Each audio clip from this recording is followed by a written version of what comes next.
Assalamualaikum warahmatullahi wabarakatuh. Perkenalkan, nama saya Ici Agus Mawati. Saya dari Universitas Muhammadiyah Jambi, Fakultas Ekonomi dan Bisnis, kelas moneter.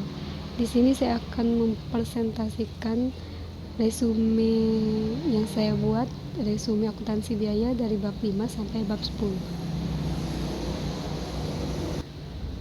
Baiklah, yang pertama bab 5 yaitu penentuan harga pokok produksi. Yang pertama ada metode full costing, merupakan metode penentuan harga pokok produksi yang membebankan seluruh biaya produksi baik yang berperilaku tetap maupun variabel kepada produk. Dan itu dibawa untuk contoh penulisannya ya. Selanjutnya metode variable costing, yaitu merupakan suatu metode penentuan harga pokok produksi yang hanya memperhitungkan biaya produksi variabel saja. Variable costing juga mempunyai manfaat sebagai berikut. Yang pertama, untuk perencanaan laba jangka pendek, yang kedua untuk pengendalian biaya, dan yang ketiga untuk pengambilan keputusan. Kemudian selanjutnya bab 6 yaitu biaya overhead pabrik. Biaya overhead pabrik adalah biaya produksi yang tidak masuk dalam biaya bahan baku maupun biaya tenaga kerja langsung. Apabila suatu perusahaan juga memiliki departemen lain selain departemen produksi, maka semua biaya yang terjadi di departemen pembantu tersebut dikategorikan sebagai biaya overhead pabrik. Biaya overhead pabrik dapat digolongkan menjadi 3 kriteria. Yang pertama ada penggolongan biaya overhead pabrik menurut sifatnya. Dibagi lagi menjadi 3 bagian, yaitu biaya bahan penolong, yaitu di mana bahan yang tidak menjadi bagian dari hasil produksi atau bahan yang nilainya relatif kecil dibandingkan harga keseluruhan produk. Yang kedua, biaya tenaga kerja tak langsung, dan yang ketiga, biaya reparasi pemilihan. Selanjutnya, penggolongan biaya menurut perilakunya dibagi juga menjadi 3 bagian. Yang pertama, biaya overhead pabrik tetap, variabel, dan semi variabel. Selanjutnya, penggolongan biaya menurut hubungannya dengan departemen dibagi menjadi 2 bagian juga, yaitu biaya overhead pabrik langsung departemen dan tidak langsung departemen. Selanjutnya, menghitung biaya overhead pabrik. Dalam menghitung biaya overhead pabrik terdapat tahapan-tahapan, yaitu tahapan pertama menyusun anggaran biaya overhead pabrik. Yang kedua, memilih dan menaksir dasar pembebanan biaya overhead pabrik.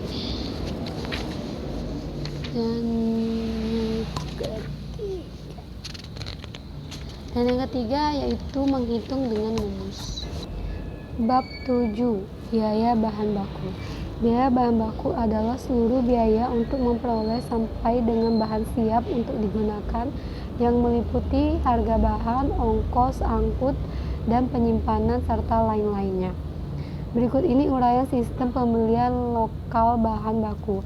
Yang pertama yaitu ada prosedur permintaan pembelian bahan baku, yang kedua prosedur penerimaan bahan baku, dan yang ketiga proses pencatatan penerimaan bahan baku di bagian gudang, dan yang terakhir prosedur pencatatan uang yang timbul dari pembelian bahan baku tersebut.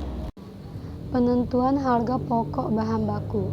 Ada beberapa metode yang dipakai untuk menentukan harga pokok bahan baku. Yang pertama, metode identifikasi khusus. Dalam metode ini, setiap jenis bahan baku yang ada di gudang harus diberi tanda harga pokok persatuan berapa bahan baku tersebut dibeli. Yang kedua, metode biaya standar, yaitu bahan baku yang dibeli dicatat dalam kartu persediaan sebesar harga standar, yaitu harga taksiran yang mencerminkan harga yang diperkirakan untuk tahun anggaran tertentu. Yang ketiga, metode rata-rata harga pokok bahan baku pada akhir bulan. Pada akhir bulan dilakukan perhitungan harga pokok rata-rata persatuan tiap jenis persediaan bahan baku yang ada di gudang. Yang terakhir yaitu metode rata-rata bergerak atau rata-rata tertimbang. Dalam metode ini, persediaan dihitung harga pokok rata-ratanya dengan cara membagi total harga pokok dengan jumlah satuannya bahan baku yang ada di gudang. Bab 8. Biaya tenaga kerja. Yang dimaksud dengan biaya tenaga kerja adalah biaya yang dikeluarkan untuk membiayai penggunaan tenaga kerja manusia dalam proses produksi. Dalam perusahaan industri, penggolongan tenaga kerja dikelompokkan menjadi 4 golongan. Yang pertama, penggolongan menurut fungsi pokok dalam perusahaan. Dalam perusahaan industri ada 3 fungsi pokok, yaitu pokok produksi, pemasaran, dan administrasi. Yang kedua, penggolongan menurut kegiatan departemen dalam perusahaan. Misalnya dalam departemen produksi, suatu perusahaan terdiri dari departemen pool, departemen kertas, dan departemen penyempurnaan. Yang ketiga, penggolongan menurut jenis pekerjaannya. Misalnya tenaga kerja digolongkan menjadi operator, mandor, penyela, dan lain-lain. Yang keempat, penggolongan menurut hubungannya dengan produk. Di sini tenaga kerja digolongkan menjadi tenaga kerja langsung dan tenaga kerja tidak langsung. Akuntansi biaya tenaga kerja. Biaya tenaga kerja dibagi ke dalam 3 golongan besar, yaitu yang pertama gaji dan upah. Dalam gaji dan upah ada 4 tahapan pencatatan. Yang pertama, tahapan pertama berdasarkan kartu hadir karyawan, lalu pembuatan bukti kas keluar dan cek untuk pengambilan uang di bank. Setelah cek dicairkan, gaji dan upah kemudian dimasukkan ke dalam amplop dan kemudian penyetoran pajak penghasilan ke kas negara. Yang kedua ada intensif. Untuk meningkatkan produktivitas karyawan, perusahaan biasanya memberikan intensif pada karyawan. Cara memberikan intensif juga dibagi menjadi 2, yaitu intensif satuan dengan jumlah minimum dan Taylor Differential First Rate Plan. Bab 9. Sistem biaya taksiran. Sistem biaya pokok taksiran adalah salah satu sistem harga pokok yang ditentukan di muka untuk mengolah produk atau jasa tertentu dengan jalan menentukan besarnya biaya bahan baku, biaya tenaga kerja, dan biaya overhead pabrik yang diperlukan untuk mengolah produk atau jasa tersebut di waktu yang akan datang. Harga taksiran yang sudah ditentukan akan dipakai sebagai dasar untuk mencatat harga pokok produk atau jasa ke dalam rekening buku besar dan memberikan